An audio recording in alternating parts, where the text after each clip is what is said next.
To politics now, the European Union Election Observation Mission, in its final report, has made 30 recommendations to the Nigerian government, which it feels will enable it improve on subsequent elections.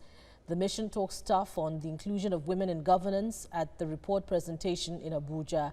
Moyo Thomas reports. The European Union Election Observation Mission was one of the foreign observers that monitored the last general elections across the country. In its final report, the mission noted that there is need for fundamental electoral reform in order to strengthen democracy in Nigeria.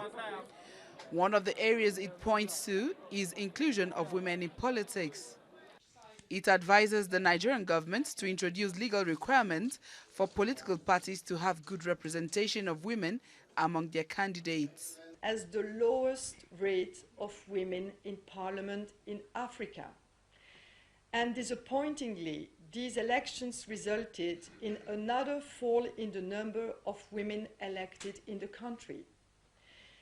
As there are no legal provisions for independent candidacy, women are dependent on political parties for nomination.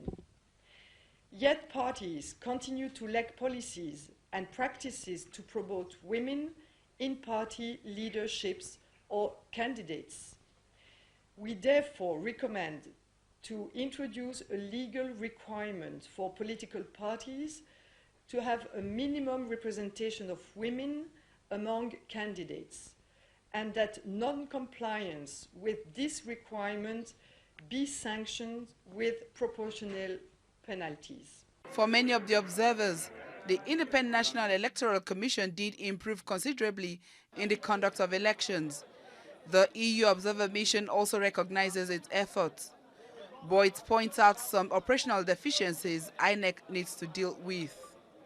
The body recommends an early start in reforming the legal system and a national dialogue to improve the electoral process.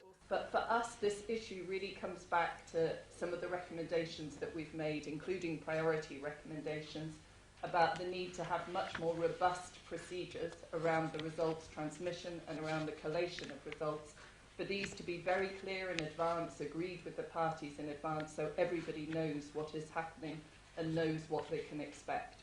Also for there to be stronger transparency, so people can see exactly what results are where at each stage of the process. So again, this problem that has arisen and this controversy that has arisen now shows the need to be making reform going forward. The role of the security agencies, according to the European Union observer teams, were contentious and also affected the electoral process. They therefore hope these recommendations will be discussed and adopted into the Nigerian system in order to fortify democracy in the country. Moyo Thomas, TVC News, Abuja.